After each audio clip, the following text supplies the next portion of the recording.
Not to work right now. It's all good. I'll just turn mine off too.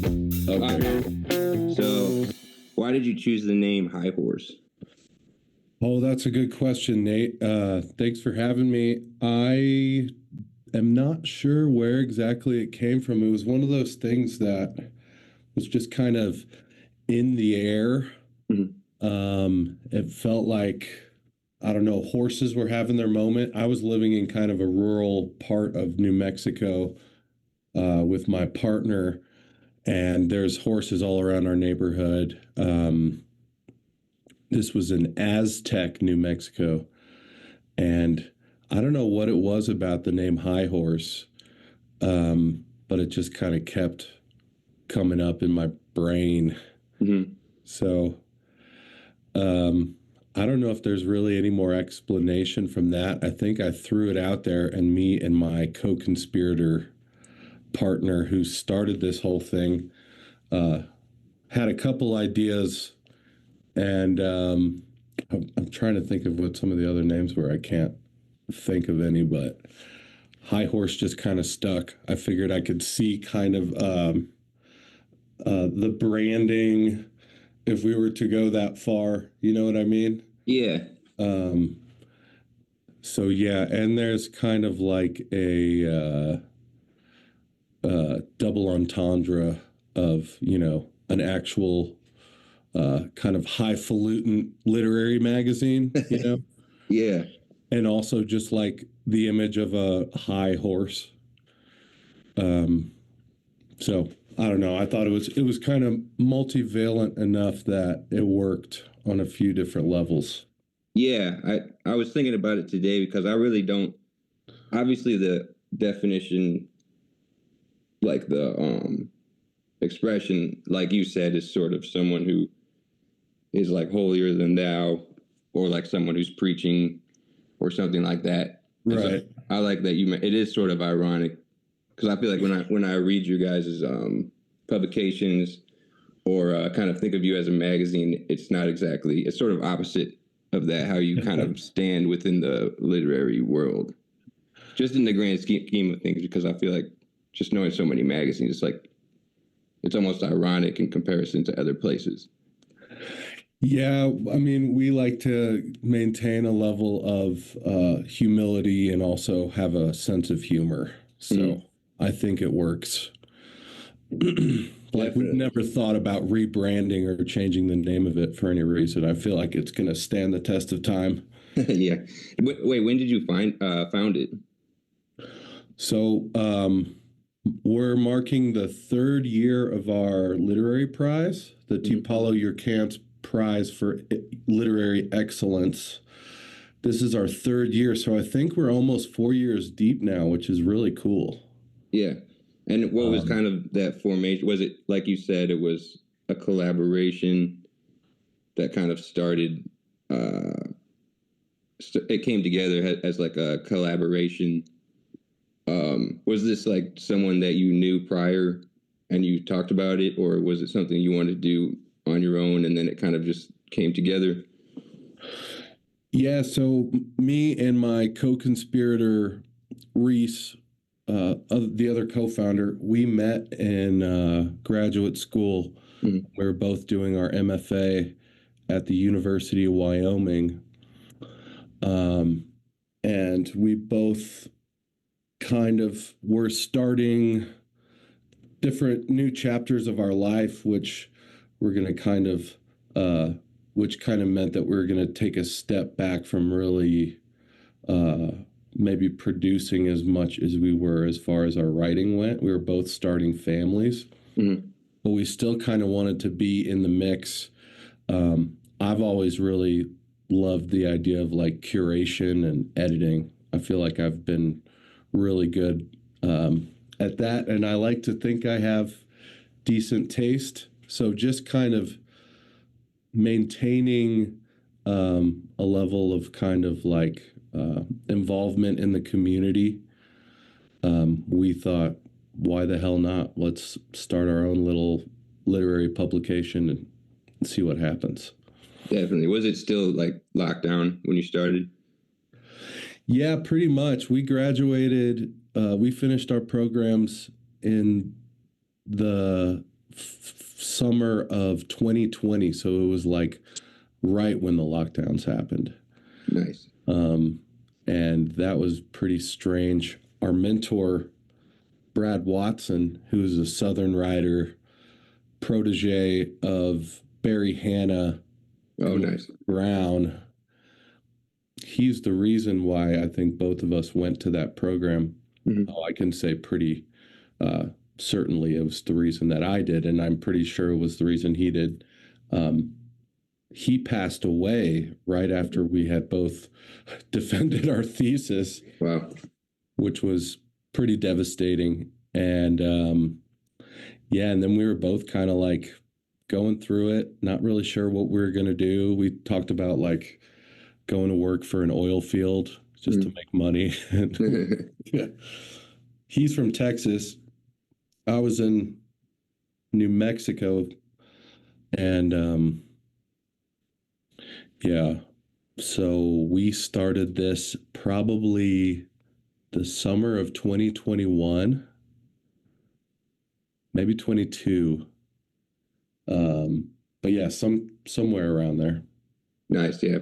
Yeah. I think I was actually, when I was applying for schools, I was looking at Wyoming, but I think maybe the year I was applying, there was like uncertainty about their funding or something like that.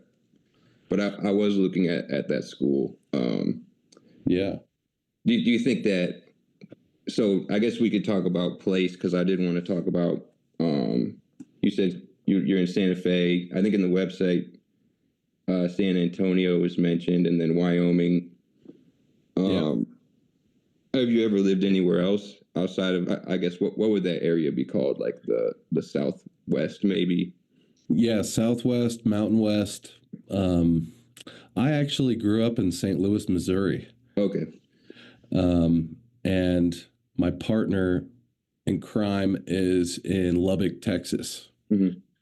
So for me, I grew up in St. Louis until I was a young man. At 27, I moved to LA. Okay. After kind of, well, I dropped out of University of Missouri. Um, was playing in bands, bartending, working in kitchens around the city. Um, and then decided I wanted to go back to school, and it was to pursue kind of a English literary academic thing. I wasn't really sure, but I had started reading Dennis Johnson and Raymond Carver and Mm-hmm. Faulkner. I was a big Faulkner guy, and stumbled across small presses like what was it, $2 radio. Mm-hmm. Scott McClanahan was someone who really hit hard. Mm-hmm. And so I moved out to LA and I went back to school, and I had a couple really cool poetry workshops and fiction workshops. And I had a pretty bad crush on one of my professors. We were almost the same age. Mm-hmm. So that I think kind of really propelled me into like throwing myself into my writing. And, I wanted to impress her.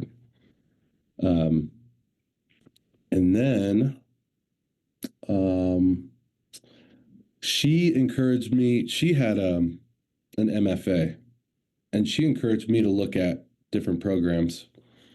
So, and around the same time, I found a copy of The Heaven of Mercury, which is a novel by Brad Watson.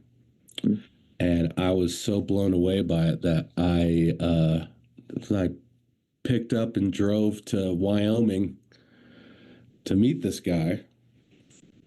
In the same vein as like the stories you hear about, people showing up at people's doorsteps just wanting to meet their heroes or idols. And met Brad, went out and got a few beers with him, and we really hit it off, and I wanted to work with him. So he encouraged me to apply to the program, and I did. And a couple of my stories were kind of aimed really directly at him. I kind of knew his style and kind of the Kmart realism Mhm. that he was really into. And it was about one story was about this guy uh, who kept stealing his ex-wife's lawnmower, and it was a riding lawnmower, like steal the lawnmower and like get caught driving it down the highway. Uh, And she called the cops, and they'd pull him over. He'd be like halfway home, and you know bring the lawnmower back.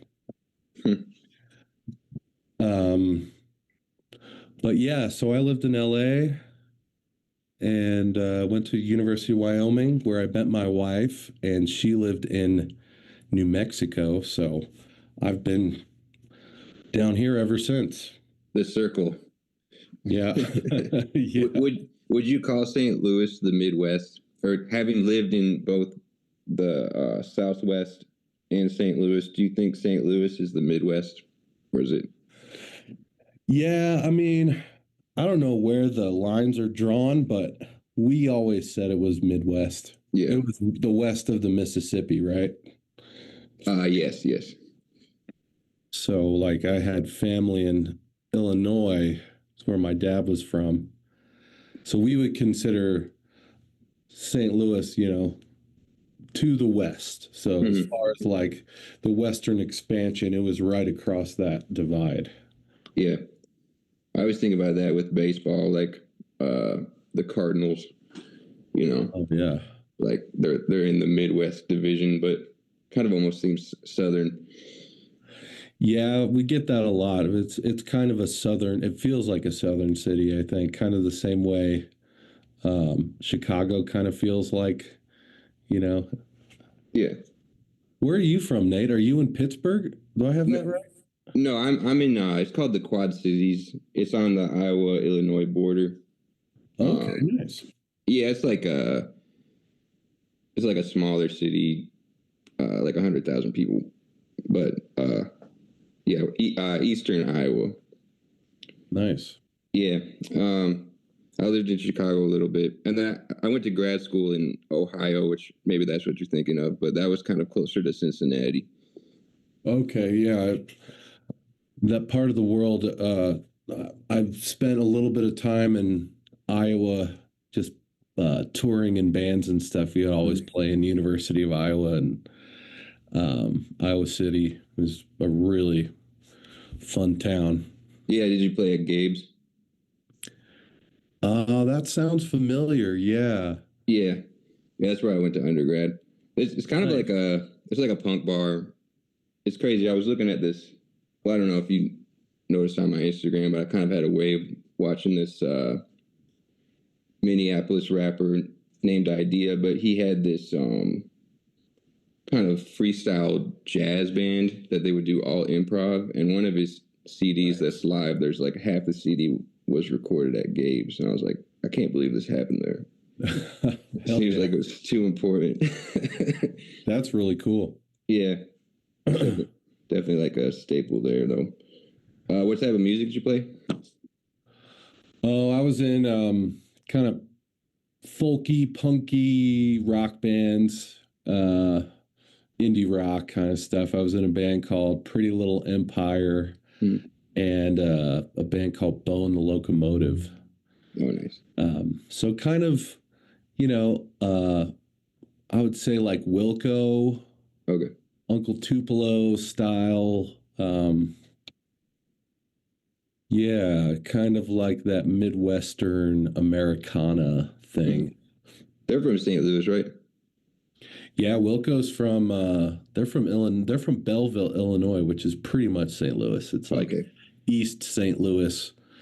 Um, my dad actually went to high school with Jeff Tweedy's sister, and Well, so yeah, yeah, they're my like, dad's like a huge Uncle Tupelo fan. He likes the other guy, Jay Farrar, a lot. I've seen Jay Farrar live a couple of times now. yeah, Um, Jay Farrar's he's good stuff. that those early Uncle Tupelo albums are awesome though. They're Yeah, like they're punk, but amazing. they're not even trying to be. You know what I mean? Like it's like just a bunch of kids with distorted guitars. I like that stuff. Yeah, But they were really special, and like I really liked Whiskey Town, and Ryan Adams. What a sad story. yeah, And yeah, I mean, Silver Jews, another big one. Dave Berman as a poet and a songwriter, one of my yeah. favorites. Well, that's a good thing to talk about because I know that you do have a lot of correlation between not just writing fiction, poetry, but on High Horse, you guys seem to want to do kind of more documentation, even sometimes. Maybe that's the wrong word for it. Mm. But I was trying to make a list of like other than just publishing, not just, but other than publishing poems and short stories, it seems like you guys do have an interest towards like the career, especially like maybe overlooked careers or like musicians' careers. Or I saw you guys had a post about like Frank Stanford. Yeah. So kind of how does that work? The balance between like working with writers that are online and then like kind of looking at other aspects of the past or other arts. Like how do you keep that balance, I guess? Yeah, I don't think we do a very good job of balancing it, honestly. But when I first started thinking about doing some kind of a magazine or online publication, it was more like mixed media because I was playing in bands and kind of seeing this crossover Mm-hmm. of like kind of literary musicians. Mm-hmm. Um, Someone like uh, David Berman and the Silver Jews, or Ryan Davis of State Champion and the Roadhouse Band. Chris Acker would be another one whose lyrics are very kind of like front and center, Mm-hmm. and how there could be kind of like a Venn diagram in a crossover where maybe some musicians would come to the site.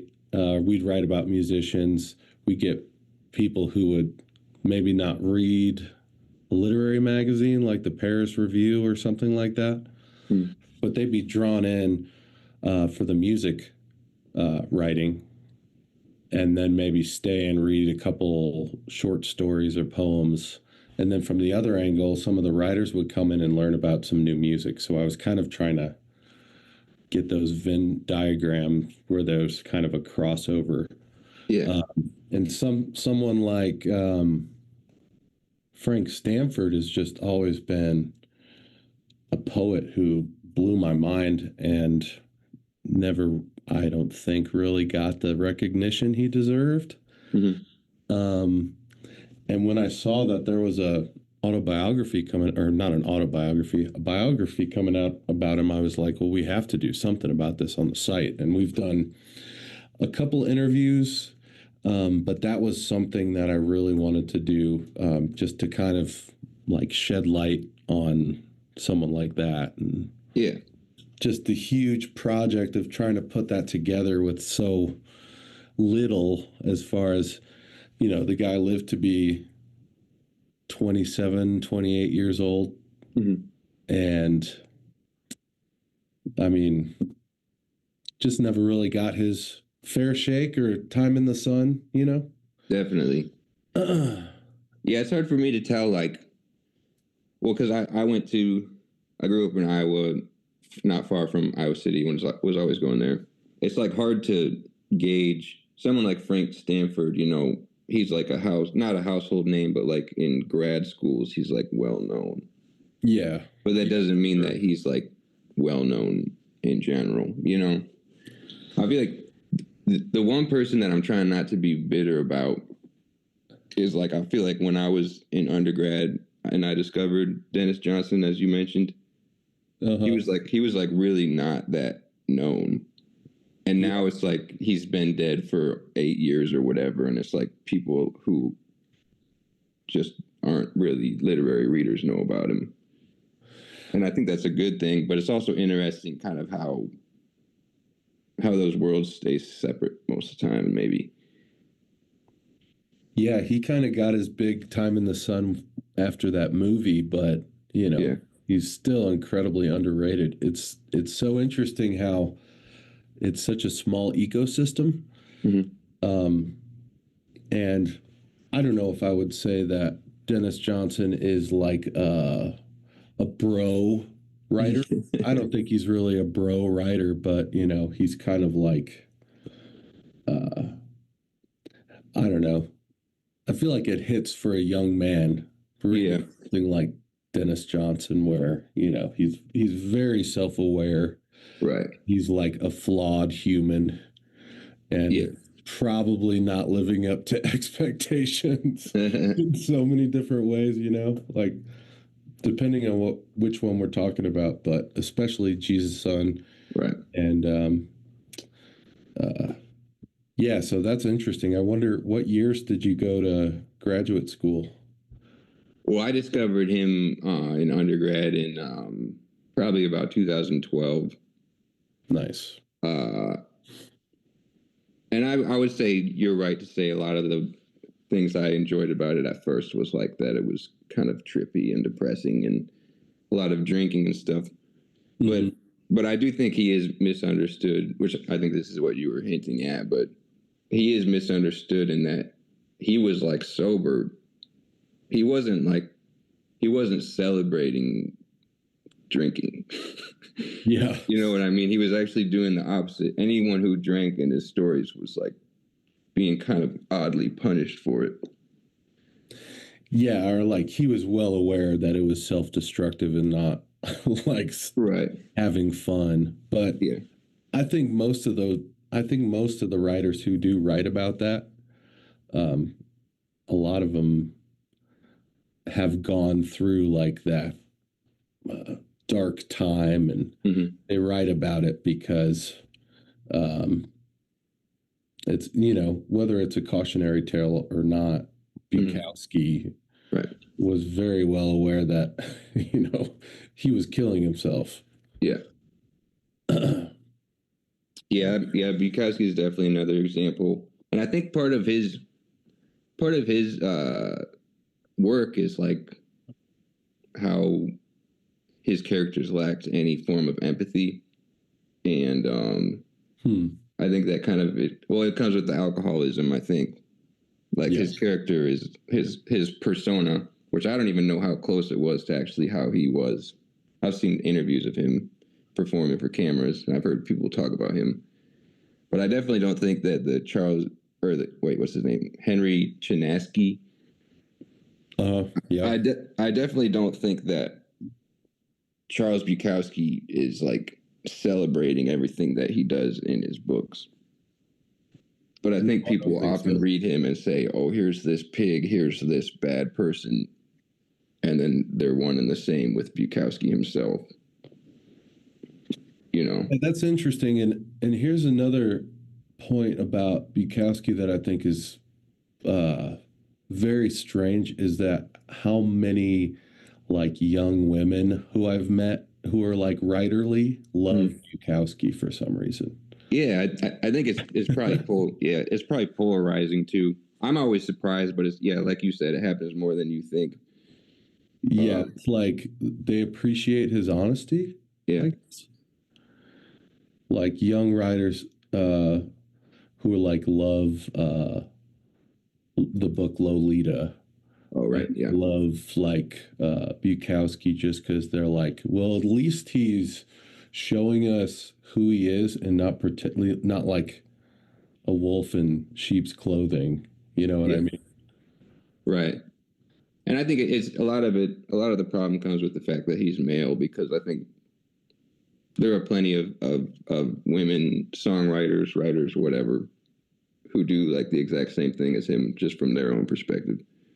Yeah, I who are always like exploitative and yeah, I always joke that like Fiona Apple and Charles Bukowski would go great together. They're yeah. kind of similar, like sanctimonious. I mean, they're both great writers and exciting artists, but they're kind of self-deprecating in a way that's like lashing out at people.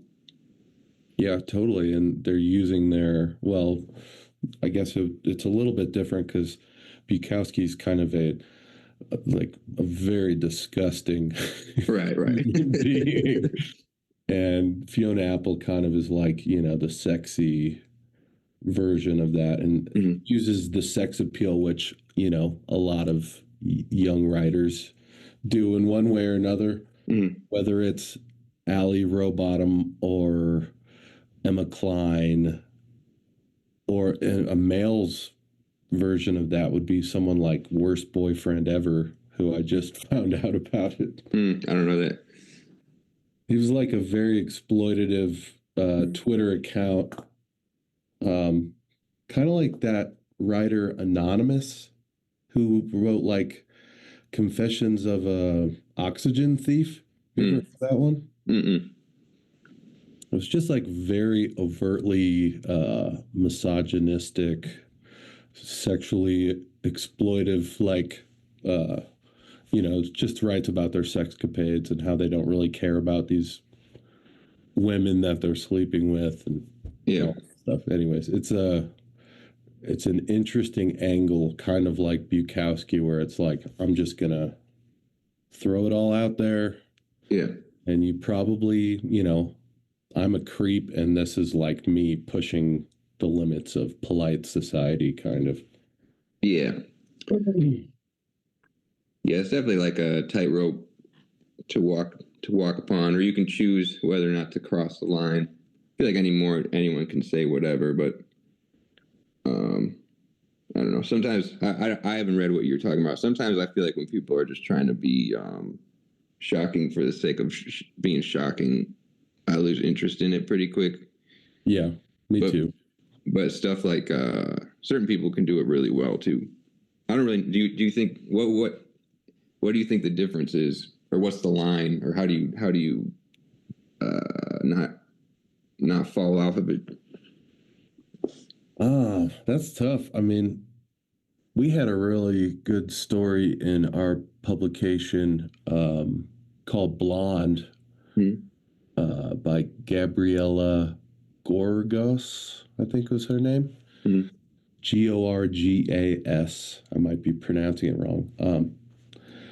But it was dealing with sexuality, but it was such a beautiful story and interesting and kind of uh, it was just like she was firing on all cylinders, and you could tell she wasn't just trying to be like shocking for shock's sake, like you Hmm. said. I don't really like that stuff either. You can just go too far, but maintaining that sacred profane thing, Hmm. uh finding that really uh tough middle path, and uh it just felt really balanced and thoughtful and sensual, but not just like, I'm going to write this story about this dude that I had sex with and no longer care about, and, drag his name through the mud. Yeah. I actually had a girl write a story about me from our MFA program. Whoa, that's the ultimate fear. The ultimate fear, and it wasn't that bad, but I don't know if you remember that controversy about the story Cat Person, Mm-mm. that New Yorker story. No. Oh, it was this terrible story this woman wrote about this guy. She was like, coastal elite, going to graduate school and University of Michigan, I believe. And she just wrote this story about this like townie, this guy that she dated and met him at the movie theater. He worked at the movie theater or something, Hmm. and just like totally eviscerated this guy. And under the guise of it being a fiction story, everyone knew who this woman was and who this guy was. Right. And he eventually killed himself. Oh man.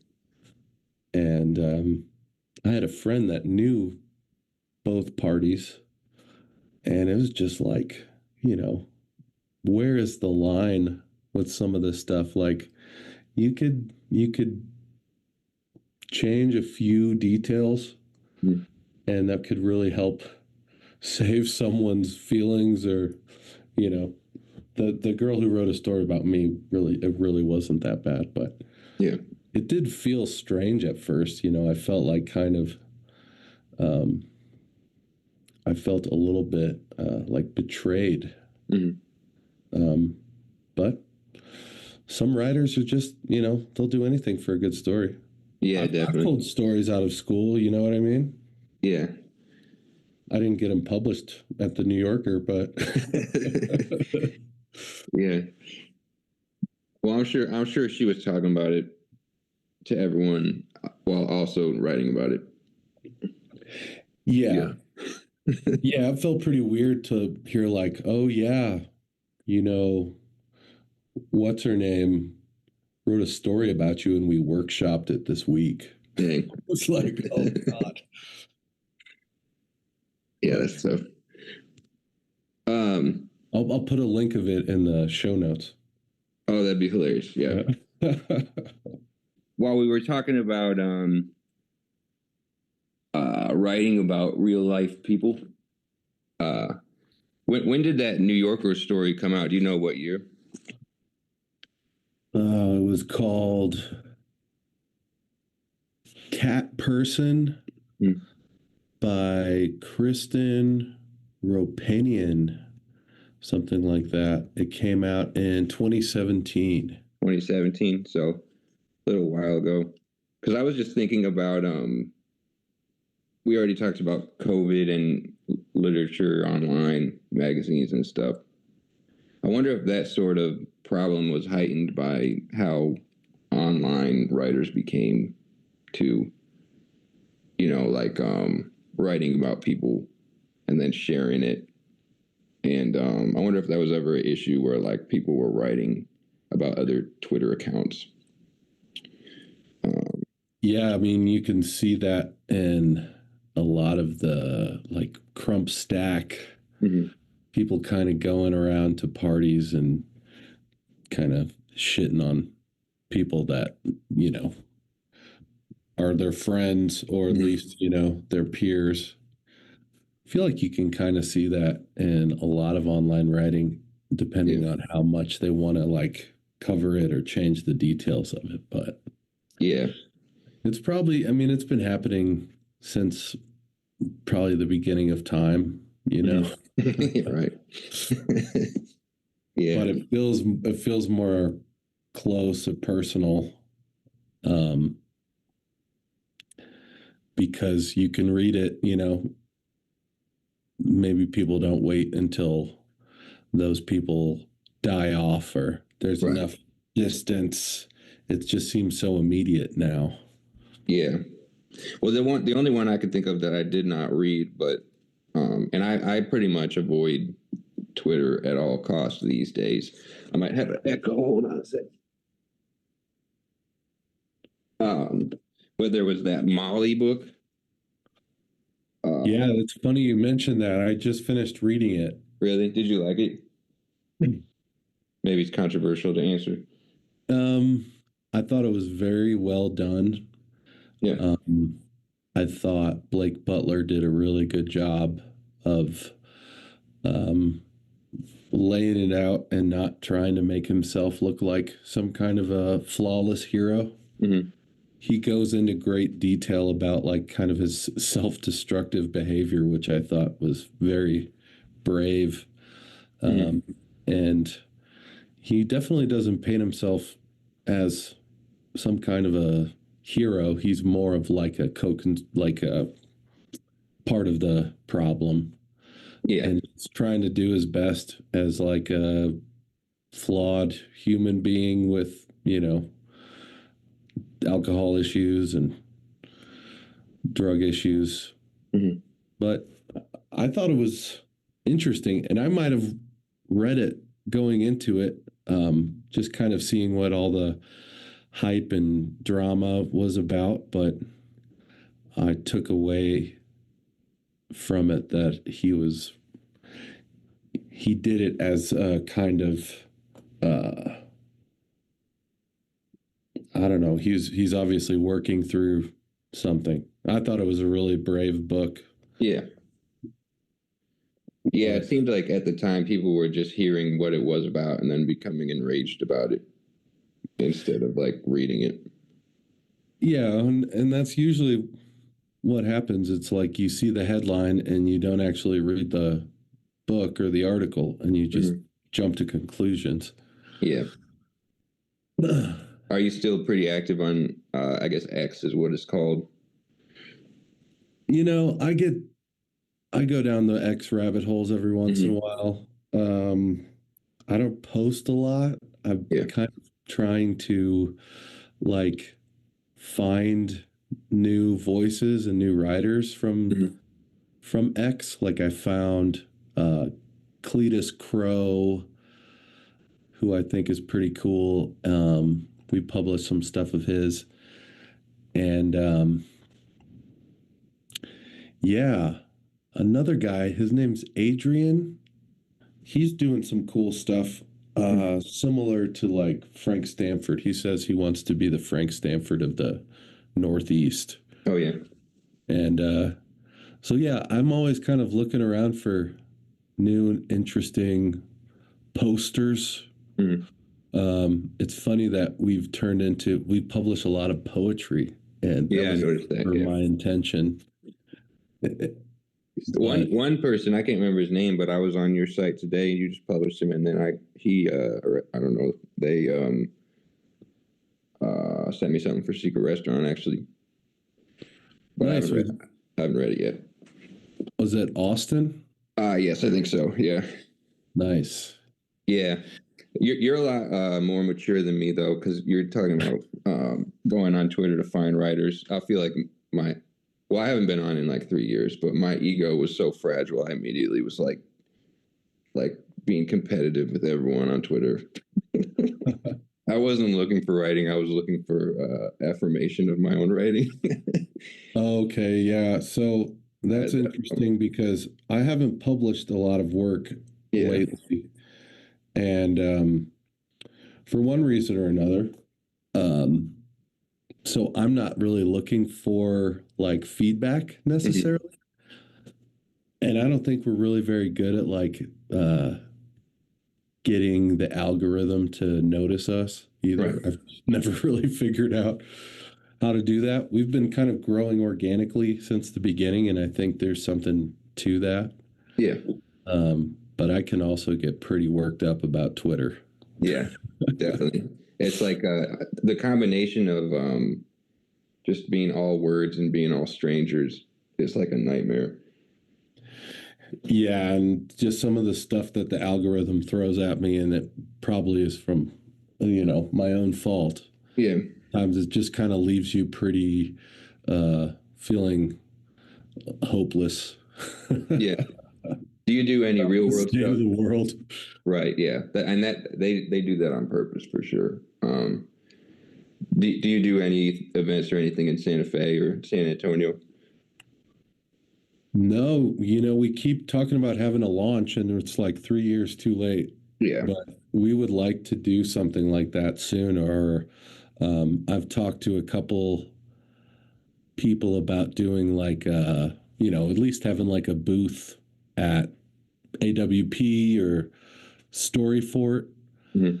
Um, Storyfort might be something we would do this coming year, and we're also going to try to do some print stuff, maybe publishing some short story collections, poetry collections, maybe even a novel or two, Mhm.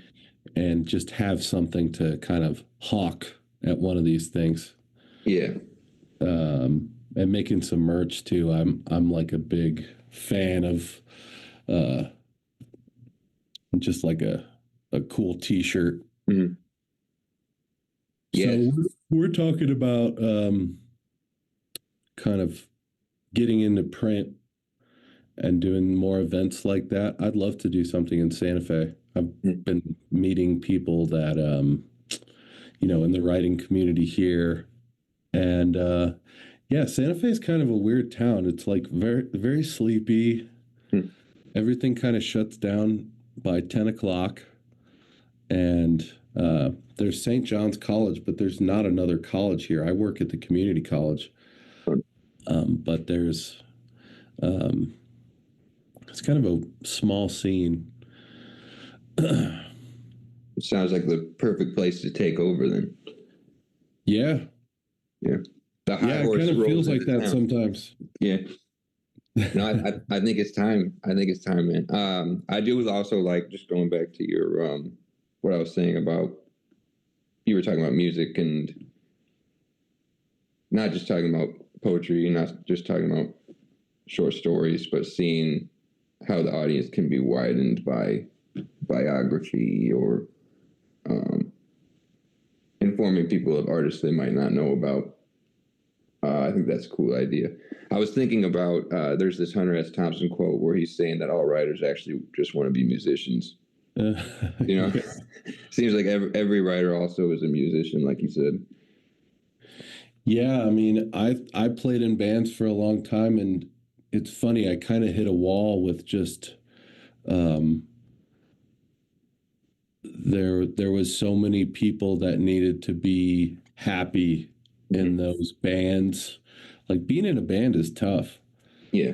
Um, and I was kind of looking to do something more singular, like not having to please three or four other guys, and um, that's kind of where I think I was drawn to writing.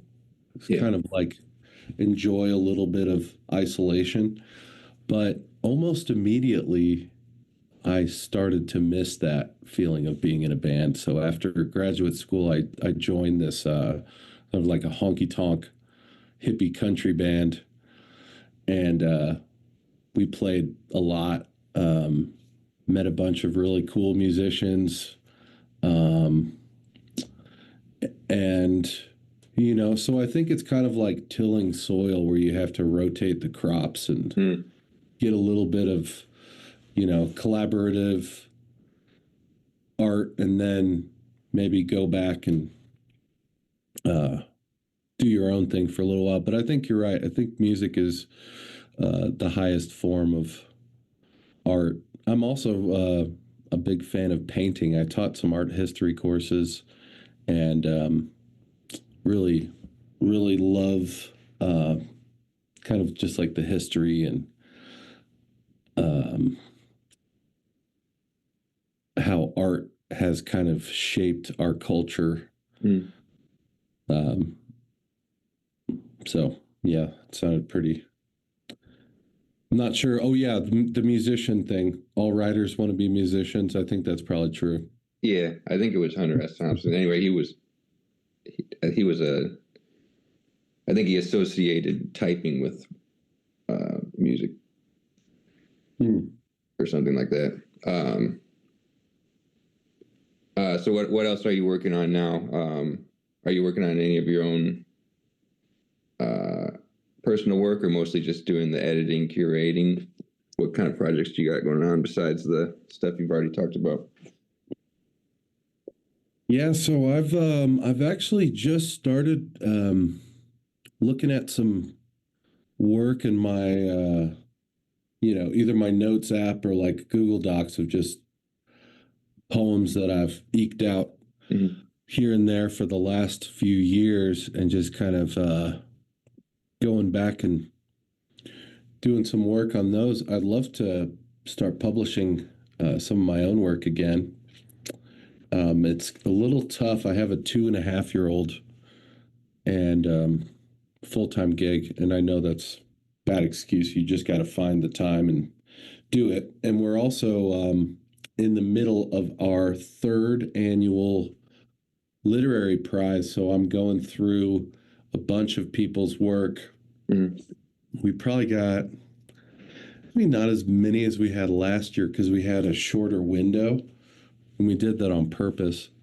But we've probably got maybe 100 submissions for this literary prize, and already going through the stack, we've got some pretty cool stuff, and some writers that I'd never heard of, some people that are resubmitting who have published with us before, but that's a whole thing and a deal in and of itself. So yeah, I've pitched a couple poems to a few different publications. Shit, I'll send you a couple of mine that I'm working on. But Yeah, I was going to suggest that. I keep muting yeah, because there's a train going by my house, and I'm trying to keep the whistle out. But yeah, send it. Send me it. yeah, man, for sure. How did that? How do you even start putting together an award? Did you get like a grant or something, or you just wanted to do it and you put it together? Yeah, it was the first year we did it. I have no idea why we decided to do it. It was just kind of like to put our name out there, to get people talking about it, to get on, Zoetrope or some of those websites just for exposure.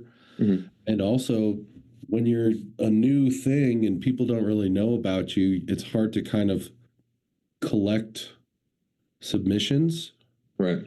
without there being a little bit of a payoff. So Yeah.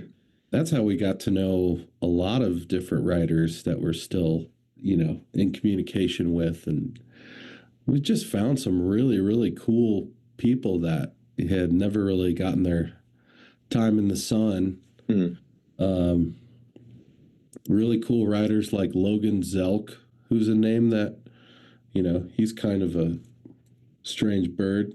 Mm-hmm.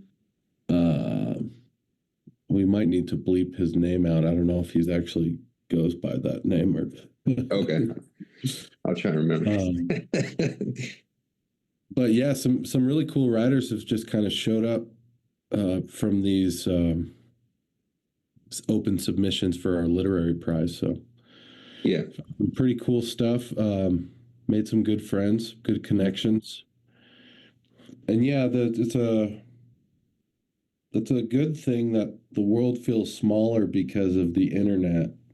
Mm-hmm. Would love to do more uh, IRL stuff, and we're going to push to do that in the future. Yeah. I'm not sure what exactly it's going to look like or what it's going to be, but we would love to come to your neck of the woods. Yeah. I don't know if have you done like the AWP thing or any of that stuff? No, I'm so bad about in real life stuff. Besides literally just like making the books. That's like my version of in real life. But Yeah. people always want me to do events and stuff. It's like, I mean, I could do it, but I'm just like not good at that stuff. I'll go to events. I need to get better at it. There's like a coffee shop around here that they always. I mentioned it even to another writer, and they had actually read there, and they weren't even from around here. There's some stuff, but I'm also kind of introverted or whatever.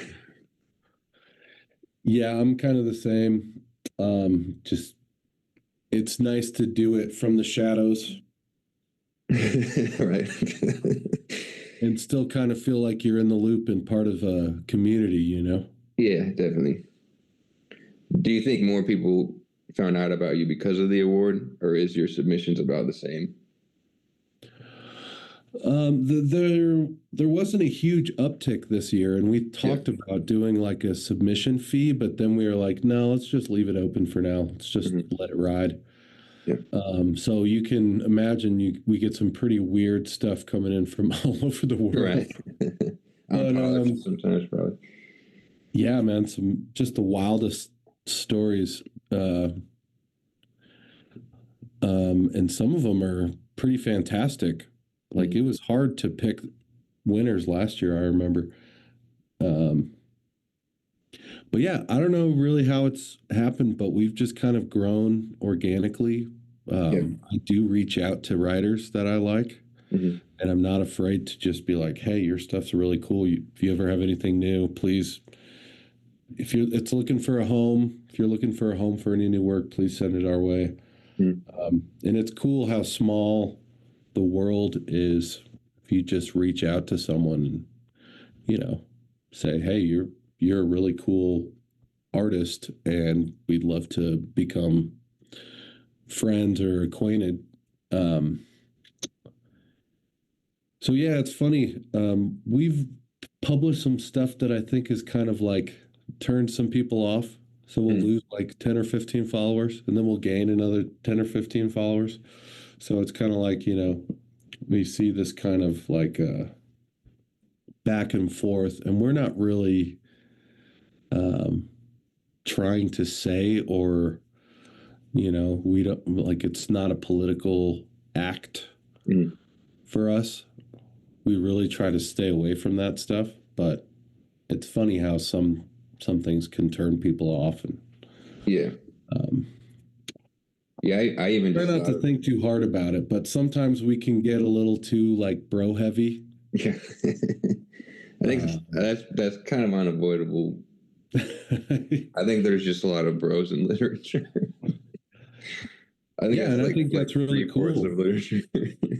That's really cool. And someone like we just published this dude Connor Holtman, who's writes these stories about like crime scene Yeah. like poems, which can be pretty visceral, and I can see how it would turn some people off. Yeah. But I think there's some actual beauty or something redeeming about it. Mhm. And I have to make these decisions as a curator. Mhm. But then sometimes you can be completely wrong. And some people are Yeah. like, oh, yeah, this is the dude right now. And we just have no idea. So Yeah. it's interesting. Maybe delusions of grandeur of like, this stuff is really making a dent in the scene or something. But Mhm. I don't know. You seem like someone who your stories. I feel like there's a level of delusion of grandeur, Oh, for sure. Yeah. self-deprecation that I really appreciate. Yeah. I honestly sometimes feel like I need to tone it down, but I appreciated you guys publishing that one. It was kind of like I sent it to you, and then I sent it to this like men's magazine. It was like Like a the nudie Bowl mag, magazine basically. or whatever Yeah, that. those are the two places I sent it, and then you guys accepted. And I had to withdraw it or whatever. But do you have any magazines that you're looking at for inspiration, or maybe it's you want to keep it a secret? Besides major ones, do you have any like online places that you are a fan of right now? um, If you don't want to say, I understand because I'm like that too. you want to keep my secrets? Yeah. No, I don't think it would be any surprise that I would look at some place like Soft Union Hmm. is one that I really like. The guys that run it uh, are also very good poets that I've published. Who else? Spectra does a really good job. Okay. These are pretty big ones, I think. Um, I like Blue Arrangements a lot. Okay. That is Reagan Bird, and we published, what's that? His name? He did The Champ Is Here. It was a short story collection. Nathan Dragon. Okay. Um, yeah, and whatever is kind of spun out from uh, the ashes of New York Tyrant, all that stuff is All really. right. Yeah. I keep track of all those guys. Mm-hmm. So yeah, and there is, let's see, my a friend and someone who's contributed to High Horse, Maud Bajerel. She's a French woman. Mm-hmm. She has uh, given me a lot of really cool new writers. Sometimes if I feel like I'm in a slump or, don't really know what's hot right now, I'll Mm-hmm. ask Maud what's going on. She's got her finger on the pulse. Nice. Yeah. Is she in France? Yeah, she lives in France, and I think she Nice. teaches like contemporary literature. So, yeah, that's about all. I can't really think of anyone else. Yeah, I get that. I feel like I always end up, once again, with my fragile ego, I end up following places that have published me. Yeah. Yeah, Those are the and ones that I keep up with. expat. I like expat too. Oh yeah, I was published on them. I actually bought some of their books too. A few of them. Can't remember off the top of my head, but yeah, they're cool. But honestly, once I got off Twitter, it was kind of like I didn't follow the same people on Instagram as I did on Twitter, and so a lot of those I didn't really keep up with as well. Yeah. Um, but yeah, and then I was in Chicago. I moved to Chicago, so those are kind of the ones that stand out to me now too, because a lot of those people are also like who are sending me work, just because they kind of have a scene there, and I think a lot of times people find out about the breakfast stuff because they go to readings there. People are talking about it. Nice. So it turns out, yeah, you'll get like a bunch of submissions that are all from like Chicago. It's like, oh, I wonder how you found out about this. Yeah, Chicago's got a bunch of really cool art music. There's a band in Chicago called Tobacco City that I think is quite. Yeah. Hey, yeah, yeah, dude. Thank you. You're welcome. The guy from the greenhouse just popped in and gave me a bag of cucumbers. Oh, nice. One of the perks of working at the community college. But yeah, Chicago, excellent town. Yeah. Tobacco City is a band that I think the guy Chris Coleslaw is definitely a poet. Mm. Someone I'd highly recommend. But What's with the Golden Corral? so that's funny. We were just right at the beginning. We were building the website, Mhm. and big kind of been talking about what we are gonna do and who was gonna do what. And I was kind of dragging my feet on just creating the website, like putting it up, Mhm. sending out, just like, hey, here we are. This is this weird thing we're trying to do. And by not doing it, I pretty much gave my partner like artistic freedom to create the website however he wanted. Yeah.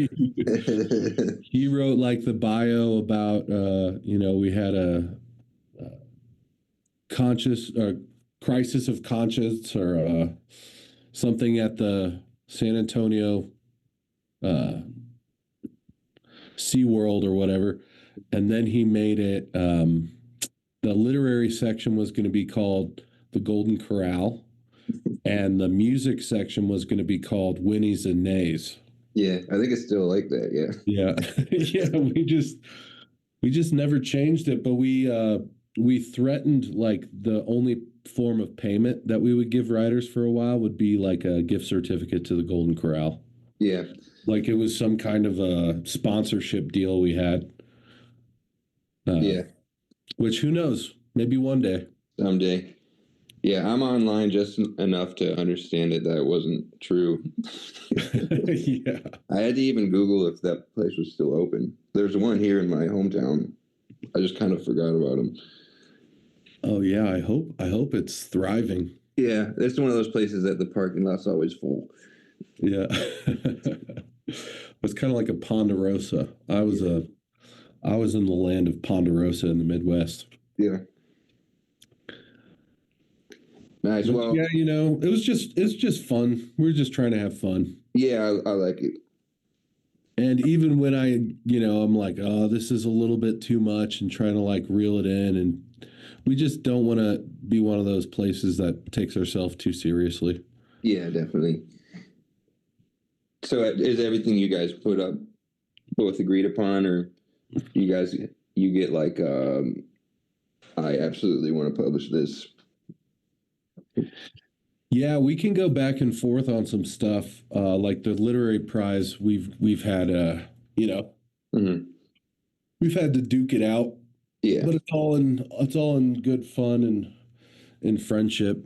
I mean, I wouldn't want to start something like this with someone that I didn't think knew, like, that we weren't aligned. Right. Um, but yeah, sometimes it's tough. But yeah, we pretty much agree on what we're going to put out. Yeah. We're in communication. Right. Nice. Well, is there anything else you wanted to plug or talk about? Shout out. I kind of already pressured you to do that. Um, any final notes you wanted to mention?